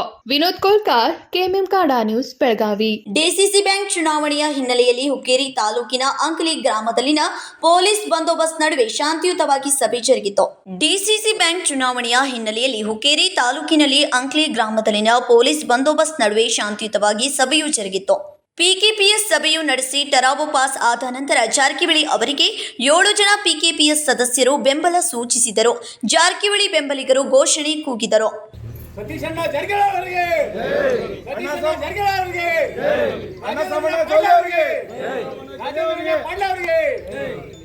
ಅಭ್ಯರ್ಥಿ ರಾಜೇಂದ್ರ ಪಾಟೀಲ್ ಮಾತನಾಡಿ, ಡಿಸಿಸಿ ಬ್ಯಾಂಕ್ದಿಂದ ರೈತರಿಗೆ ಸೌಲಭ್ಯಗಳನ್ನು ಕೊಡುವ ನಿಟ್ಟಿನಲ್ಲಿ ಕೆಲಸ ಮಾಡಲಾಗುವುದು ಎಂದರು. ಇವತ್ತು ಅಂಕ್ಲಿ ಗ್ರಾಮದಲ್ಲಿ ಡೆಲಿಗೇಷನ್ ಕೊಡುವ ಮೀಟಿಂಗ್ನಲ್ಲಿ ರಾವ್ ಪಾಸ್ ಆಗಿದ್ದು ನಮ್ಮ ಪರವಾಗಿ ಆಗಿದೆ. ಎಲ್ಲ ಸದಸ್ಯರಿಗೆ, ಸನ್ಮಾನಿತ ಸದಸ್ಯರಿಗೆ ಹಾಗೂ ಗ್ರಾಮಸ್ಥರಿಗೆ ಧನ್ಯವಾದಗಳನ್ನು ಹೇಳ್ತಾ, ಮುಂದಿನ ದಿನಮಾನದಲ್ಲಿ ಮಧ್ಯವರ್ತಿ ಬ್ಯಾಂಕಿನಿಂದ ಏನೇನು ಸವಲತ್ತುಗಳನ್ನು ರೈತರಿಗಾಗಿ ಕೊಡಬೇಕು ಅವನ್ನೆಲ್ಲ ಪ್ರಾಮಾಣಿಕವಾಗಿ, ಪಾರದರ್ಶಕವಾಗಿ ನಾನು ಅವರಿಗೆ ತಲುಪಿಸಿ ಗ್ರಾಮದ ವಿಕಾಸಕ್ಕೆ ಹಾಗೂ ರೈತರ ಉಜ್ವಲ ಭವಿಷ್ಯಕ್ಕಾಗಿ ಶ್ರಮಿಸುತ್ತೇನೆ ಅಂತ ಈ ಸಂದರ್ಭದಲ್ಲಿ ಹೇಳ್ತೇನೆ. ಸರ್, ಟೋಟಲ್ ಇಲ್ಲಿ 11 12 ಈಗ 7 ಮಂದಿ BIA. ಏನು ಭಾರಿ ಕಾಂಟ್ರವರ್ಸಿ ಇತ್ತಲ್ಲ ಸರ್? ಏನು ಕಾಂಟ್ರವರ್ಸಿ ಇಲ್ಲ, ಸಮಾಧಾನಲೇ ಶಾಂತಿ. Sachin Kamble, KMM Kannada news, Hukkeri. Belagavi railway ಅಭಿವೃದ್ಧಿಗೆ ಪ್ರಧಾನಿ ನರೇಂದ್ರ ಮೋದಿ ಅನುದಾನ ಬಿಡುಗಡೆ ಮಾಡಿದ್ದಾರೆ ಎಂದು ಕೇಂದ್ರ ರೈಲ್ವೆ ರಾಜ್ಯ ಖಾತೆ ಸಚಿವ ವಿ ಸೋಮಣ್ಣ ಹೇಳಿದರು. ಬೆಳಗಾವಿ ರೈಲ್ವೆ ಅಭಿವೃದ್ಧಿಗೆ ಪ್ರಧಾನಿ ನರೇಂದ್ರ ಮೋದಿ ಅನುದಾನ ಬಿಡುಗಡೆ ಮಾಡಿದ್ದಾರೆ ಎಂದು ಕೇಂದ್ರ ರೈಲ್ವೆ ರಾಜ್ಯ ಖಾತೆ ಸಚಿವ ವಿ ಸೋಮಣ್ಣ ಹೇಳಿದರು. ಸೋಮವಾರ ಬೆಳಗಾವಿಯಲ್ಲಿ ಸುದ್ದಿಗಾರರೊಂದಿಗೆ ಮಾತನಾಡಿದ ಅವರು, ಕಳೆದ 2020ರಲ್ಲಿ 1900 ಕೋಟಿ ಪುಣೆ ಲೋಂಡಾ ರೈಲ್ವೆ ಅಭಿವೃದ್ಧಿಗೆ ಅನುದಾನ ನೀಡಿದ್ದಾರೆ. ಪುಣೆ ಮೀರೇಜ್ ಡಬಲಿಂಗ್ ಮಾಡಲು ಕಾಮಗಾರಿ ಆರಂಭವಾಗಿ ಪೂರ್ಣಗೊಂಡಿದೆ. 2023ರಲ್ಲಿ ಬೆಳಗಾವಿ ರೈಲ್ವೆ ನಿಲ್ದಾಣವನ್ನು 193 ಕೋಟಿ ರೂಪಾಯಿ ವೆಚ್ಚದಲ್ಲಿ ಮೇಲ್ದರ್ಜೆಗೆ ಏರಿಸಲಾಗಿದೆ. ಪೀಟ್ ಲೈನ್ಗಳನ್ನು ಪೂರ್ಣ ಮಾಡಲಾಗಿದೆ ಎಂದರು. ಯಾವ್ಯಾವ ರಾಜ್ಯಗಳಿದೆ? ಮೊನ್ನೆ ಮಿಜೋರಾಂ ನೋಡಿದ ಮೊನ್ನೆ ಪ್ರಧಾನಿಗಳೇ ಹೋಗಿ ಸ್ವತಃ 8,600 ಕೋಟಿ ರೂಪಾಯಿಗಳ ಯೋಜನೆಯನ್ನು ಮಾಡಿದ್ದಾರೆ. ಆ ರೈಲ್ವೆ ಸ್ಟೇಷನ್ನು ಬೆಂಗಳೂರಿನಲ್ಲೂ ಕೂಡ ಆ ಥರದ ರೈಲ್ವೆ ಸ್ಟೇಷನ್ ಇಲ್ಲ. ಹೀಗೆ ಇಡೀ ದೇಶದಲ್ಲಿ ಎಲ್ಲೆಲ್ಲಿ ಅರಾಜಕತೆ ಇತ್ತು, ಎಲ್ಲೆಲ್ಲಿ ಡೆವಲಪ್ಮೆಂಟ್ ಏನೇ ಅಂತ ಗೊತ್ತಿರಲಿಲ್ಲ. ಇಡೀ ರಾಷ್ಟ್ರದ 36 ರಾಜ್ಯಗಳು ಮತ್ತೆ ಕೇಂದ್ರಾಡಳಿತ ಪ್ರದೇಶಗಳನ್ನು ಕೂಡ ಒಟ್ಟಿಗೆ ತೆಗೆದುಕೊಂಡು ಇಡೀ ದೇಶದ ಚಿತ್ರಣವನ್ನ ಬದಲಾವಣೆ ಮಾಡ್ತಕ್ಕಂಥದಕ್ಕೆ ಎಲ್ಲರೂ ಕೂಡ ಒಂದೇ ಅಂತ ಹೇಳ್ತಕ್ಕಂಥದಕ್ಕೆ ಪ್ರಧಾನಿಗಳ ಒಂದು ಚಿಂತನೆ, ಅವರ ಅನುಭವ ಸಾಕಷ್ಟು ಕೆಲಸ ಮಾಡ್ತಾ ಇದೆ. ಆದರೆ 75ನೇ ವರ್ಷದ ಅವರ ಹುಟ್ಟುಹಬ್ಬವನ್ನು ಕೂಡ ನಾವು ಇಡೀ ದೇಶದ ಜನ, ಭಾರತ ದೇಶದ ಜನ, ವಿಶ್ವದ ಜನ ಅದನ್ನ ಎಲ್ಲೋ ಒಂದು ಕಡೆ ಬೇರೆ ಬೇರೆ ಬೇರೆ ರೂಪದಲ್ಲಿ ಅನ್ನೋದಕ್ಕಿಂತ ಹೆಚ್ಚಾಗಿ ವಿಕಸಿತ ಭಾರತವನ್ನ 2047ಕ್ಕೆ ಏನನ್ನ ಮಾಡಬೇಕು ಅನ್ನೋ ಅವರ ಚಿಂತನೆ ಏನಿದೆ, ಅಶ್ವತ್ತರಗಳಿಗೆ ಇಡೀ ಭಾರತ ದೇಶದ ಜನ ಸ್ಪಂದಿಸ್ತಾ ಇದ್ದಾರೆ. ಬೆಳಗಾವಿ ಸೇರಿದಂತೆ ಉತ್ತರ ಕರ್ನಾಟಕ ಕೃಷಿ ಉತ್ಪಾದನಾ ಉದ್ಯಮಕ್ಕೆ ಹೆಸರುವಾಸಿಯಾಗಿದೆ. ಇಲ್ಲಿ ರೈಲ್ವೆ ಜಾಲ ಸಾಮರ್ಥ್ಯ ವೃದ್ಧಿಸಲು ಡಬ್ಲಿಂಗ್ ಜೊತೆಗೆ ಬೆಳಗಾವಿ ಧಾರವಾಡದ ರೈಲ್ವೆ ಯೋಜನೆಗೆ 937 ಕೋಟಿ ಅನುದಾನ ಮೀಸಲಿಟ್ಟಿದ್ದೇವೆ ಎಂದರು. ರಾಜ್ಯ ಸರ್ಕಾರದ ಸಹಕಾರ ಇಲ್ಲದೆ ಬೆಳಗಾವಿ ಧಾರವಾಡದ ನೇರ ರೈಲು ಯೋಜನೆ ವಿಳಂಬವಾಗಲು ಕಾರಣ. ಹುಬ್ಬಳ್ಳಿಯಲ್ಲಿ ಇನ್ನು 45 ಎಕರೆ ಜಮೀನು ಸ್ವಾಧೀನ ಮಾಡಿಕೊಳ್ಳಬೇಕು. ಈಗಾಗಲೇ 2-3 ಬಾರಿ ನಾನು ಮಾತನಾಡಿದ್ದೇನೆ. ನಾನು ಎಷ್ಟು ಸಲ ಸಂಪರ್ಕ ಮಾಡಿದ್ರೂ ಸಂತೋಷ್ ಲಾಡ್ ಸ್ಪಂದನೆ ಮಾಡುತ್ತಿಲ್ಲ ಎಂದರು. ಬೆಳಗಾವಿ ಜಿಲ್ಲೆಗೆ ರಾಷ್ಟ್ರದ ಪ್ರಧಾನಮಂತ್ರಿಗಳು ಹಣವನ್ನು ಮಂಜೂರಾತಿ ಮಾಡಿ 2020ರಲ್ಲಿ ಸುಮಾರು 1900 ಕೋಟಿ ರೂಪಾಯಿಂದ ಲೋಂಡಾ ಮೀರಜ್ 186 ಕಿಲೋಮೀಟರ್ ಡಬ್ಲಿಂಗ್ ಅನ್ನ ಈಗಾಗಲೇ ಮಾಡಿದ್ದಾವೆ. ಡಬ್ಲಿಂಗ್ ಪೂರ್ಣ ಆಗಿದೆ. 23ರಲ್ಲಿ ಬೆಳಗಾವಿ ರೈಲ್ವೆ ನಿಲ್ದಾಣವನ್ನ 193 ಕೋಟಿ ರೂಪಾಯಿನಲ್ಲಿ ಈಗಾಗಲೇ ಮೇಲ್ದರ್ಜೆಗೆ ಏರಿಸಿದ್ದೇವೆ. ಅಲ್ಲಿ ಬೇಕಾಗಿರ್ತಕ್ಕಂಥ ಏನು ಆ ಫಿಟ್ ಲೈನ್ ಇತ್ತು, ಆ ಫಿಟ್ ಲೈನ್ ಇಲ್ಲದೆ ಹೋಗಿದ್ರೆ ಟ್ರೈನ್ಗಳನ್ನ ಇಲ್ಲಿ ನಿಲ್ಲಿಸಿ ಬೇಕಾದ ಸವಲತ್ತು ಮಾಡೋಕ್ಕಾಯ್ತಾ ಇರಲ್ಲ. ಅದನ್ನು ಕೂಡ ಕಂಪ್ಲೀಟ್ ಮಾಡಿ ಈಗಾಗಲೇ 2023ರಲ್ಲೇ ರಾಷ್ಟ್ರಕ್ಕೆ ಈ ಭಾಗದ ಜನರಿಗೆ ಸಮರ್ಪಣೆ ಮಾಡಿದ್ದೀವಿ. ಬೆಳಗಾವಿ ಉತ್ತರ ಕರ್ನಾಟಕದ ಪ್ರಮುಖ ಕೈಗಾರಿಕಾ ಮತ್ತು ಕೃಷಿ ಉತ್ಪಾದನಾ ಕೇಂದ್ರವಾಗಿದೆ. ಇಲ್ಲಿ ರೈಲ್ವೆ ಜಾಲದ ಸಾಮರ್ಥ್ಯ ವೃದ್ಧಿಸಲು ಡಬ್ಲಿಂಗ್ ಜೊತೆಯಲ್ಲಿ ಬೆಳಗಾವಿ ಧಾರವಾಡ 73 ಕಿಲೋಮೀಟರ್ ಅಂಗಡಿವರೆಗೂ ಕೂಡ ಅದಕ್ಕೆ ನಾವು ಈಗಾಗಲೇ 937 ಕೋಟಿ ರೂಪಾಯಿ ದುಡ್ಡು ಇಟ್ಟಿದ್ದೀವಿ ಸಾಹೇಬ್ರೆ. ಆ ಜಾಗ ಕೊಟ್ಟ ತಕ್ಷಣನೇ ನಾವು ಅದರ ಕೆಲಸವನ್ನ ನಾವು ಮಾಡ್ತಾ ಇದ್ದೀವಿ. ಅದಲ್ದಿರ ಬೆಂಗಳೂರಿನಿಂದ ಈಗಾಗಲೇ ನೀವು ಕೇಳ್ತಾನೆ ಇದ್ರಿ, ಬಂದಾಗೆಲ್ಲ ಒಂದೇ ಭಾರತ್ ಅಂತ. ಒಂದೇ ಭಾರತ್ ಒಂದು ಬಂದಿದೆ. 5 ಗಂಟೆಗೆ, ಬೆಳಿಗ್ಗೆ 5 ಗಂಟೆಗೆ 5:15ಗೆ 5:20ಕ್ಕೆ ಅದಕ್ಕೆ ಸನ್ಮಾನ್ಯ ಪ್ರಹ್ಲಾದ್ ಜೋಶಿ ಸಾಹೇಬರ ಶ್ರಮ, ಸನ್ಮಾನ್ಯ ಜಗದೀಶ್ ಶೆಟ್ಟರ್ ನಮ್ಮ ನಾಯಕರ ಶ್ರಮ, ಇವರಿಬ್ಬರ ಶ್ರಮದಿಂದ ಆ ಕೆಲಸ ನಮ್ಮ ಈರಣ್ಣ ಕಡಾಡಿಯವರು ಒಂದು ಸಾರಿ ನಮ್ಮ ಜೊತೆ ಒಂದು 16 ಸಾರಿ ಬಂದಿದ್ದಾರೆ. ಈ 3 ಜನರಿಂದ ಅದಾಗಿದೆ. ಅದಲ್ಲದೆ ಇವಾಗ ಇನ್ನೂ ಒಂದು ಸ್ಲೀಪಿಂಗ್ ಕೋಚ್ ಅನ್ನು ಕೂಡ ಒಂದೇ ಭಾರತ್ ಆಗ್ಬೇಕು ಅನ್ನೋ ಬಯಕೆ ಇವತ್ತು ಇದೆ. ಅದಕ್ಕೂ ಕೂಡ ಅದು ಕೂಡ ಎಲ್ಲ ಒಂದು ಕಡೆ ಆಗ್ತಕ್ಕಂಥ ಸಂದರ್ಭಗಳು ಬರ್ತಾ ಇವೆ. ಪ್ರಹ್ಲಾದ್ ಜೋಶಿ, ಜಗದೀಶ್ ಶೆಟ್ಟರ್ ಅವರು ಕೂಡ ಮಾತನಾಡಿದ್ದಾರೆ. ಇನ್ನೊಂದು ಬಾರಿ ನಾನೇ ಅವರ ಜೊತೆಗೆ ಮಾತನಾಡುತ್ತೇನೆ. ಬೆಳಗಾವಿಯಲ್ಲಿ ಈಗಾಗಲೇ 100ರಷ್ಟು ಭೂ ಸ್ವಾಧೀನ ಆಗಿದೆ. ಅವರು ಯಾಕೆ ಹಾಗೆ ಮಾಡುತ್ತಿದ್ದಾರೆ ಗೊತ್ತಿಲ್ಲ. ಸ್ಪಂದನೆ ಮಾಡದಿದ್ರೆ ಕಾನೂನಿನ ಚೌಕಟ್ಟಿನಲ್ಲಿ ಕೆಲಸ ಮಾಡುತ್ತೇವೆ ಎಂದರು. ಈ ಯೋಜನೆಗೆ ಈಗಾಗಲೇ 937 ಕೋಟಿ ಹಣ ಮೀಸಲಿಡಲಾಗಿದೆ. ಸಂತೋಷ್ ಲಾಡ್ ಇನ್ನೂ ಬೆಳೆಯುತ್ತಿರುವವರು ಯಾಕೆ ಹೀಗೆ ಮಾಡುತ್ತಿದ್ದಾರೆ ಗೊತ್ತಿಲ್ಲ. ನಾನೇ ಅವರನ್ನ ಹುಡುಕಿಕೊಂಡು ಹೋಗುತ್ತೇನೆ. ಸಿಎಂ ಜೊತೆಗೆ ಮಾತನಾಡಿದ್ದೇನೆ. ಡಿಸಿ ಅವರ ಜೊತೆಗೂ 16 ಬಾರಿ ಮಾತನಾಡಿದ್ದೇನೆ ಎಂದು ಧಾರವಾಡ ಡಿಸಿ ಸಿಕ್ಕಾಗ ನನ್ನದೇ ಭಾಷೆಯಲ್ಲಿ ಮಾತನಾಡಿದ್ದೇನೆ. ಯಾಕೆ ಹೀಗೆ ಮಾಡಿದ್ದಾರೆ ಅಂತ ರಾಜ್ಯ ಸರ್ಕಾರ ತಿಳಿಸಬೇಕು ಎಂದರು. ಯಾವುದೇ ಕಾರಣಕ್ಕೂ ಯೋಜನೆಯನ್ನ ನಿಲ್ಲಿಸಲ್ಲ ಎಂದು ರಾಜ್ಯ ಸರ್ಕಾರಕ್ಕೆ ಎಚ್ಚರಿಕೆ ನೀಡಬೇಕಿದೆ. ಬೇರೆ ರಾಜ್ಯದಲ್ಲಿ ಎಷ್ಟು ಸಹಕಾರ ಕೊಡ್ತಿದ್ದಾರೆ ನೋಡಿ ಅಂತ ಹೇಳಿದ್ದೆ. ಅವರು ಅಭಿವೃದ್ಧಿ ಕೆಲಸದ ಕಡೆ ನೋಡ್ತಿಲ್ಲ, ಬೇರೆ ಕೆಲಸದಲ್ಲಿ ತಲ್ಲೀನರಾಗಿದ್ದಾರೆ ಎಂದರು. ಬೆಳಗಾವಿಯಲ್ಲಿ ವಿವಿಧ ರೈಲ್ವೆ ಕಾಮಗಾರಿ ಶಂಕುಸ್ಥಾಪನೆ ಕಾರ್ಯಕ್ರಮ ಇದೆ. ಇಂದು ಬೆಳಗಾವಿ, ಖಾನಾಪುರ ಸೇರಿ ಹಲವು ಕಡೆ ಮೇಲ್ಸೇತುವೆ ಕಾಮಗಾರಿ ಶಂಕುಸ್ಥಾಪನೆ ಮಾಡಿದ್ದೇವೆ. ದೇಶದಲ್ಲಿ ರೈಲ್ವೆ ನಿಲ್ದಾಣಗಳ ಚಿತ್ರಣ ಬದಲಾಯಿಸುತ್ತಿದೆ. ಪ್ರಧಾನಿ ಕನಸಿನಂತೆ 2047 ವಿಕಸಿತ ಭಾರತದ ಕಡೆ ಹೆಜ್ಜೆ ಇಟ್ಟಿದ್ದೇವೆ. ಸವದತ್ತಿ ರಾಮದುರ್ಗ್ ನಡುವಿನ ಹೊಸ ರೈಲ್ವೆಗೆ ಡಿಮ್ಯಾಂಡ್ ಇದೆ, ಪರಿಶೀಲನೆ ಮಾಡಿದ್ದೇವೆ ಎಂದರು. ದೇಶ ಬೆಳೆಯುತ್ತಿದೆ, ಸಾಕಷ್ಟು ಕಡೆಗಳಲ್ಲಿ ಡಿಮ್ಯಾಂಡ್ ಇದೆ. ಇಡೀ ದೇಶದಲ್ಲಿ ಎಲ್ಲೆಲ್ಲಿ ಅರಾಜಕತೆ ಇತ್ತು, ಅಭಿವೃದ್ಧಿ ಆಗದ ರಾಜ್ಯದಲ್ಲಿ ಇಡೀ ದೇಶ ಬದಲಾವಣೆ ಮಾಡುವ ನಿಟ್ಟಿನಲ್ಲಿ ಪ್ರಧಾನಿ ಕೆಲಸ ಮಾಡಿದ್ದಾರೆ ಎಂದರು. ಸಂಕಲ್ಪ ಶಿಂದೆ, ಕೆಎಂಎಂ ಕನ್ನಡ ನ್ಯೂಸ್, ಬೆಳಗಾವಿ. ಸಿರ್ಸಿ ತಾಲೂಕಿನ ಕೆರೆಕೊಪ್ಪ ಗ್ರಾಮದ ಸುರೇಶ್ ಹೆಗಡೆಯವರ ಮನೆಯ ಬಾವಿಯಲ್ಲಿ ಗಂಡು ಚಿರತೆ ಬಿದ್ದಿದ್ದು ಮೇಲಕ್ಕೆ ಬರಲಾಗದೆ ಒದ್ದಾಟ ನಡೆಸಿತ್ತು. ಸಿರ್ಸಿ ತಾಲೂಕಿನ ಕೆರೆಕೊಪ್ಪ ಗ್ರಾಮದ ಸುರೇಶ್ ಹೆಗಡೆಯವರ ಮನೆಯ ಬಾವಿಯಲ್ಲಿ ಗಂಡು ಚಿರತೆ ಬಿದ್ದಿದ್ದು ಮೇಲಕ್ಕೆ ಬರಲಾಗದೆ ಒದ್ದಾಟ ನಡೆಸಿತ್ತು. ಘಟನೆಯ ದೃಶ್ಯವನ್ನು ಕಂಡ ಸ್ಥಳೀಯರು ತಕ್ಷಣ ಅರಣ್ಯ ಅಧಿಕಾರಿಗಳು ಮತ್ತು ಪೊಲೀಸರಿಗೆ ಮಾಹಿತಿ ನೀಡಿದ್ದಾರೆ. ಸ್ಥಳಕ್ಕೆ ಧಾವಿಸಿದ ಅಧಿಕಾರಿಗಳು ಚಿರತೆಯನ್ನು ಸುರಕ್ಷಿತವಾಗಿ ಬಾವಿಯಿಂದ ಹೊರತೆಗೆದು ಮರಳಿ ಕಾಡಿಗೆ ಬಿಡಲಾಗಿದೆ. ಅಲ್ಲ, ಇಷ್ಟು ಉದ್ದ ಇದೆ ಅದು. ನೋಡಿ ನೋಡಿ ನೋಡಿ ಇವಾಗ ಅಯ್ಯೋ ಅಲ್ಲ ಅವ್ರು ಬಾಳ ಹೆಂಗ್ ಬಿಡ್ಕತ್ರಿ ಅವರು ಇದ್ಲಲ್ಲ ಬಿಡ್ತು ಈಗ ಹೊಡೀರಿ ಈಗ ವಿಡಿಯೋ ಮಾಡಿ ಅಷ್ಟೇ ಆವಾಜನ ಸೌಂಡ್ ಕಡಿ ಈ ಕಡೆ ಬರ್ರಿ ಈ ಕಡೆ ಮಳೆಗಾಲ ಅಲ್ದಿದ್ರೆ ಅವ್ರು ಹಿಂಗ್ ಕಾಣ್ತಿತ್ತು. Nikhila ಸುಕರ್ KMM Kannada news Ramanagara.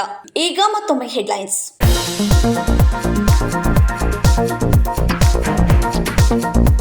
ಹಿಂದೂ ಜಾತಿಗಳ ನಡುವೆ ಕ್ರಿಶ್ಚಿಯನ್ ಸೇರಿಸುವ ಸರ್ಕಾರದ ಕ್ರಮಕ್ಕೆ ವಿರೋಧ. ಹಿಂದೂ ಜಾಗೃತಿ ವೇದಿಕೆ ಹಾಗೂ ಬಿಜೆಪಿ ನಾಯಕರು ತೀವ್ರ ಆಕ್ರೋಶ. ಸೆಪ್ಟೆಂಬರ್ 17ರಂದು ಸಮಾಜ ಮುಖಂಡರ ಸಭೆ, ರಾಜ್ಯಪಾಲರಿಗೆ ಮನವಿ ಸಲ್ಲಿಕೆ ನಿರ್ಧಾರ. ವಿಧಾನ ಪರಿಷತ್ ಸದಸ್ಯ ಮಾಂತೇಶ್ ಕವಟಗಿಮಠ್ ಹೇಳಿಕೆ.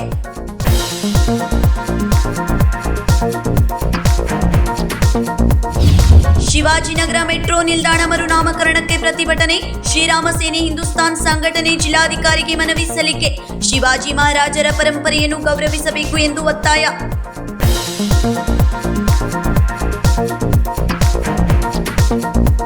ಖಾನಾಪುರ ಕಣಕುಂಬಿ ರೈತನ ಮೇಲೆ ಕರಡಿಗಳು ಭೀಕರ ದಾಳಿ. ಮೇಯಲು ಎಮ್ಮೆ ಕರೆತರುವ ವೇಳೆ 3 ಕರಡಿಗಳು ರೈತನ ಮೇಲೆ ಅಟ್ಯಾಕ್.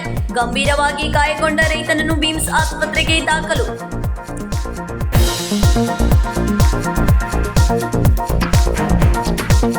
ಇವಿಷ್ಟು ಈ ದಿನದ ಪ್ರಮುಖ ಸುದ್ದಿಗಳು. ಇದೇ ರೀತಿಯ ಇನ್ನಷ್ಟು ಪ್ರಮುಖ ಸುದ್ದಿಗಳಿಗಾಗಿ ನೋಡ್ತಾ ಇರಿ ಕೆಎಂಎಂ ಕನ್ನಡ ನ್ಯೂಸ್ ಬೆಳಗಾವಿ.